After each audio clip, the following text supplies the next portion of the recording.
السلام علیکم، میں محمد الکنین اور اپنے یوٹیوب چینل نو سائیڈ کے ساتھ آج تھوڑا سا بات کرتے ہیں ہم مسلم لیگ نون کی بہاولپور کے اندر جو ہے بہاولپور ڈویژن کے اندر حالات جو ہیں وہ اتنے پتلے کیوں ہو گئے ہیں، آخر کیا معاملات ہوئے ہیں بہاولپور پورے ڈویژن کے اندر۔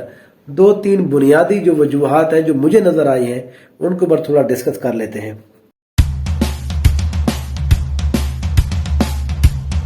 پہلی جو مسلم لیگ نون کی بہاولپور کے اندر جو ہے وہ مشکلات ہیں، پہلی تو سمپل جو وجہ مجھے نظر آ رہی ہے وہ یہ ہے کہ طارق بشیر چیمہ کے ساتھ ان کو الحاق نہیں کرنا چاہیے تھا۔ طارق بشیر چیمہ جو NA 165 سے اس دفعہ MNA منتخب ہوئے ہیں یا کرائے گئے جو بھی بات ہے، وہاں پر پاکستان مسلم لیگ نون نے ان کی حمایت کا اعلان کیا تھا۔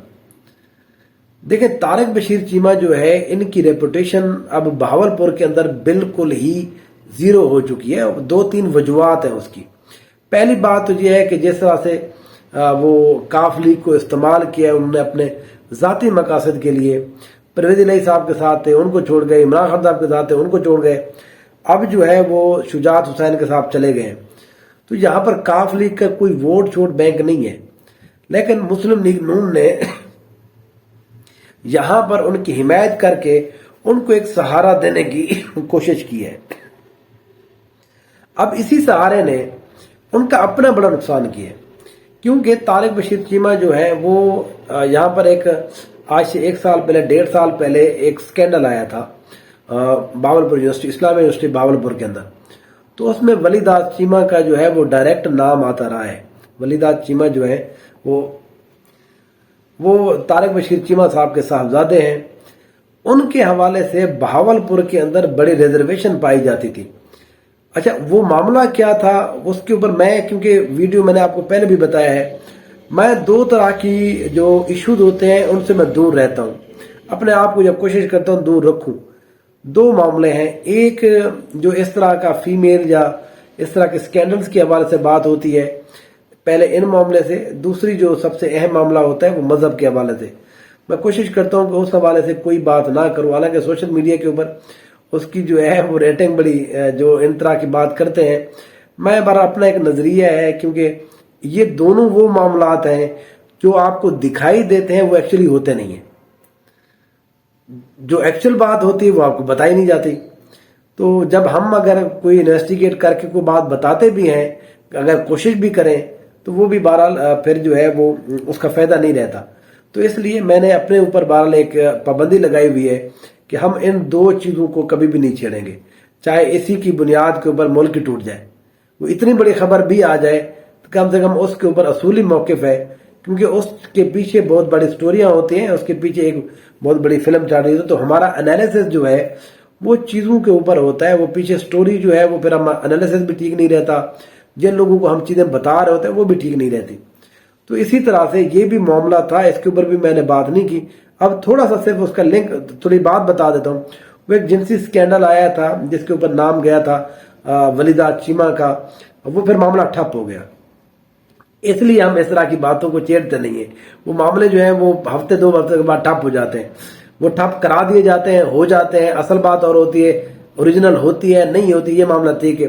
لیکن بہرحال اس کے اوپر طارق بشیر چیمہ کے بیٹے کا نام آنا سیاسی طور کے اوپر ان کو وہاں بڑا دھچکا لگا۔ پہلے ہم نے دیکھا کہ ولی داد چیمہ جو ہے وہ خود MNA کا الیکشن لڑنا چاہ رہے تھے، لیکن شہر والی سیٹ سے اوپر طارق بشیر چیمہ لڑنا چاہ رہے تھے، لیکن ولی داد چیمہ کی جو ریپوٹیشن تھی تو طارق بشیر چیمہ کو لگا کہ شاید یہ تو سیٹ گھر والی بھی جاتی ہے، یزمان والی جو سیٹ ہے، تو انہوں نے اس کو دوبارہ سے وہ واپس آئے شہر سے اور یزمان والی سیٹ پہ خود الیکشن لڑا، اور بیٹا جو ہے وہ اس نے MPA کا بارہ الیکشن لڑوایا تھا۔ لیکن معاملہ یہ ہوا کہ یہ ساری چیزوں نے ان کی پولیٹیکل کیریئر کو بڑا نقصان پہنچایا۔ اب مسلم لیگ نون نے ان کی حمایت کر دی، تو پہلی وجہ یہ تھی نون لیگ کے اوپر یہ الزام آ گیا کہ آپ نے بھی اس جنسی سکینڈل کو جو بظاہر لگ رہا ہے، جس کے اوپر طارق بشیر چیمہ کے بیٹے انوالو ہیں، اس کے اوپر انہوں نے اس کو ایکسیپٹ کیا ہے اور اس کی بات مان لی ہے۔ دوسرا جو نون لیگ کے اوپر سب سے بڑا الزام ہے، ان کی جو وجہ سے پارٹی کے اوپر جو نقصان آیا ہے، وہ یہ ہے کہ ان کے سب سے مین دو بندے ہیں بہاولپور کے اندر، ایک ہے جناب سعود مجید صاحب اور دوسرے ہیں میاں بلیغ الرحمان صاحب۔ اب یہ دونوں بندے یہاں پر سیاست سے آؤٹ تھے. سعود مجید صاحب کو طارق بشیر چیمہ کے مقابلے میں ٹکٹ ہی نہیں دیا. جب آپ نے اس کو ٹکٹ ہی نہیں دیا تو نون لیگ کے اپنے لوگ یہ کہہ رہے تھے کہ دیکھیں آپ نے تو اپنے ہی بندے کو, وہ بندہ جس نے سیاست ہی نون لیگ کی وجہ سے کی ہے, اسی کے پلیٹ فارم سے کرتا رہا ہے, لیکن آپ اس کو ٹکٹ ہی نہیں جاری کیا. تو یہ وجہ باقی جتنے بھی لوگ تھے یہاں پر, باقی جتنی بھی سیٹ تھی اس کے اوپر اثر جاتا ہے. پالیٹکس جو ہوتی ہے وہ ایسے چلتی رہتی ہے. آپ نے ایک جگہ واقعہ ہوتا ہے وہ پھر اس طرح ڈومینو ایفیکٹ ہوتا ہے, آپ اس کو ایسے سمجھے. ٹھیک ہے جی, آپ ایک چیز گرتی ہے اگلے والی اگلے, تو اس طرح سے جو انفارمیشن ہے وہ ادھر ادھر پھیلی ہے تو اس کا اثر ہوا ہے. میاں بلیغ الرحمان صاحب کیونکہ وہ تھے نہیں, وہ گورنر بنا دیے گئے تھے, گورنر پنجاب بیٹھے ہوئے تھے, انہوں نے ڈائریکٹ یہاں پر الیکشن نہیں لڑا. تو مین جو بندے تھے آپ کے دو, وہ تو آپ نے یہاں پر پٹ نہیں کیے, اور یہی وہ بندے تھے جنہوں نے پورے مطلب ڈویژن کے اندر آپ کا اثر ڈالنا تھا, وہ آپ نے کیے نہیں ہے. دونوں کے دونوں الیکشن سے آؤٹ رہے. پھر رحیم یار خاں کے اندر آپ کے ساتھ کیا ہوا؟ رحیم یار خاں کے اندر آپ انہی لوگوں کے ساتھ سٹک رہے جن کی اب سیاسی جو قد کاٹ ہے وہ پہلے سے کمزور ہو چکا ہے. شیخ فیاض الدین, میں پہلے بہت دفعہ کہہ چکا ہوں, شیخ فیاض الدین صاحب کو جتنا سپورٹ نون لیگ کرتی رہی ہے وہاں پر کینڈیڈیٹ تبدیل کرنا چاہیے. نون لیگ اور پیو پارٹی کے ساتھ ایک جینون پرابلم اب آ گیا ہے, یہ اپنا کینڈیڈیٹ تبدیل نہیں کر پاتے, یہ ان سے ہو نہیں پاتا, یہ کوئی اور بندہ وہاں پر کھڑا نہیں کرتے. کوئی بھی مسئلہ ہے آپ اٹھا کر دیکھ لیں, یہ کسی بھی نئے بندے کو یہ پارٹی ٹکٹ دیتے ہی نہیں ہے. یا تو یہ رسک نہیں لینا چاہتے, یہ ان کا خیال ہے کہ یار وہ ہار جائے گا تو کیا فرق پڑے گا, ایک دفعہ ہارے گا دوسری دفعہ تو جیت ہی جائے گا. کیونکہ جس بندے کے اوپر جس کو آپ نے 5 دفعہ 4 دفعہ میں نے بنوا دیا ہے, اس نے بھی بالا آخر ایک دفعہ ختم ہی ہونا ہے نا, اس کے بعد کیا ہوگا. تو پارٹی کے اندر یہ پیپلز پارٹی ہو, تحریک انصاف کے ساتھ بھی ہو سکتا ہے کچھ عرصے بعد شروع ہو جائے کیونکہ ابھی وہ نئی جماعت ہے, لیکن نون لیگ اور پیپلز پارٹی کے ساتھ یہ پرابلم ہے کہ وہ انہی لوگوں کے ساتھ چلے آ رہے ہیں. جیسے میں آپ کو بتاؤں, اب ملتان کے اندر گیلانی خاندان کو آپ سائڈ پہ رکھ دیں, پیپلز پارٹی مجھے ایک MP کی سیٹ جتا کے دیکھ لیں. رحیم یار خاں کے اندر آپ مخدوم احمد محمود کو سائڈ پہ رکھیں, اس کے بعد کوئی سیٹ جتا کے دیکھ لیں. تو اس لیے یہ نون لیگ ہو گئی یا پیپلز پارٹی, آپ یہاں ہمارے علاقے کے اندر دیکھیں جی, اویس لغاری اور اس کے گروپ کو علیحدہ کر لیں, ان کو لگتا ہے کوئی بندہ ہی نہیں ہے, کوئی ایسا بندہ نہیں ہے جو MP ہے تو دور کی بات ہے, وہ آپ کو تحصیل ناظم بھی نہیں بن سکتا. یہ کسی بندے کو اتنی زیادہ اوپر آنے ہی نہیں دیتے.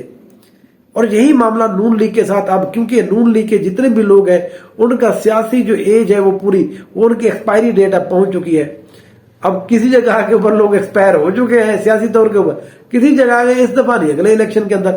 تو زیادہ سے زیادہ 2 صرف الیکشن ایسے ہیں جن کے اوپر وہ پرانے لوگ جو 90 سے سیاست کر رہے تھے وہ ہیں, اس کے بعد وہ اینڈ ہو جائیں گے. اس کے بعد کون آئے گا؟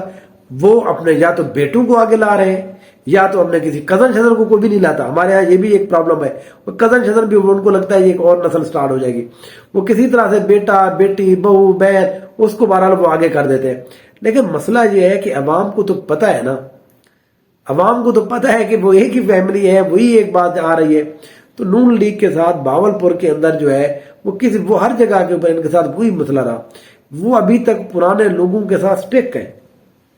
ان کو بندے تبدیل کرنے چاہیے, نئے بندوں کو پیدا کرنا چاہیے. یہ جو پرانے ہیں ان کو علیحدہ, یہ بھی نہیں کرنا چاہیے جی اچھا جی ابا صاحب آپ سائڈ پہ ہو جائے, چلو جی اب پتر آ گئے. وہ پتر شتر آنے سے نا اب وہ باتیں نہیں رہی کہ آپ کہیں جی جنگ بندہ آ گئے, ہے تو وہی بندہ. تو اب سوشل میڈیا ہے, چیزوں کو اور طرح سے دیکھا جاتا ہے, اور نئی لیڈرشپ کو پیدا کرے, خاندانوں کو چھوڑے اور خاندانوں کو لے کر آئے, عام بندے کو ورکر کسی بندے کو دے جو آپ کی تنظیمیں چلاتا ہے, جو آپ کے تحصیل یا ڈسٹرکٹ لیول کے جو وہ ہے جنرل سیکرٹری ہیں, پریزیڈنٹس ہیں, ان کو آپ اوپر لے کر آئیں. یہ جو سردار وغیرہ ہے, یہ جو مین لوگ ہیں, ان کو ذرا ایک دفعہ سائڈ پر رکھیں. یہ پارٹیاں کر سکتی ہوتی ہیں, پارٹیوں کے پاس اتنی کیپیسٹی ضرور ہوتی ہے کہ وہ ایسا نہیں ہوتا کہ آپ پورے پنجاب کے اندر اتر پتر شروع کر دیں. آپ ایک ایک ڈسٹرکٹ ڈویژن وائز کرتے جائیں. بھی اگر ہم آج بات کریں باولپور, تو باولپور میں آپ دیکھ رہے ہیں آپ کے پاس جتنے 4 سے 5 بندے ہیں جو ہمیشہ جیتتے ہیں, ان کو کہیں سائڈ پہ نئے بندے دے گئے. یہی 3-4 سیٹوں کا ہی نقصان ہوگا نا اس الیکشن کے اندر. کم سے کم وہ انٹروڈیوس ہو جائیں گے, پھر اس کے بعد اگر آپ کی گورنمنٹ آ جاتی ہے وہ نیشنل پروٹیسٹ کے اندر انٹروڈیوس ہو جائیں گے. تو وہ نئی چیزیں جب آئیں گی تو پارٹی اس طرح سے ایوالو کرتی ہے. تو مجھے تو یہ لگتا ہے کہ پاکستان مسلم لیگ نون کیونکہ ابھی ہم ان کی بات کر رہے ہیں، وہ یہ سمجھ رہے ہیں کہ شاید ہمارا 1-2 الیکشن ہے، اس کے بعد بس دیکھا جائے گا بعد میں کیا ہوتا ہے. تو وہ صرف 1-2 الیکشن کی بات کر رہے ہیں. پارٹیز کو میں سمجھتا ہوں کہ کم سے کم 20 سال کے لیے اپنے لوگوں کو تیار رکھنا چاہیے. ایک اگر نہیں آتا دوسرے کو دے، تیسرے کو دے، چیزوں کو تبدیل کریں. جب تک آپ کینڈیڈیٹ تبدیل نہیں کریں گے وہ جمود ہو جاتا ہے، لوگوں کو ایک بندے سے اکتاہٹ ہو جاتی ہے. سوشل میڈیا جو ہے وہ اس نے ہر چیز کی سائنس کو تبدیل کر دیا ہے. اب جو پارٹیاں ہیں ان کو بھی بہرحال میں سمجھتا ہوں کہ تمام ان حوالوں سے اب تھوڑا ڈفرنٹ انداز میں سوچنا چاہیے. بہرحال مسلم لیگ نون جو ہے وہ بھاولپور کے اندر انہی 2 سے 3 وجوہات کی وجہ سے میں سمجھتا ہوں کہ اب وہ سٹک ہو گئی ہے. اب ان کو سمجھ نہیں آ رہی. ان کو بہرحال کچھ نہ کچھ کینڈیڈیٹس تبدیل کرنے چاہیے تاکہ اپنی سیاست کو وہ آگے چلا سکیں. پھر انشاءاللہ آپ سے بات ہوگی. دیکھتے رہیے نو سائیڈ. Thank you so much.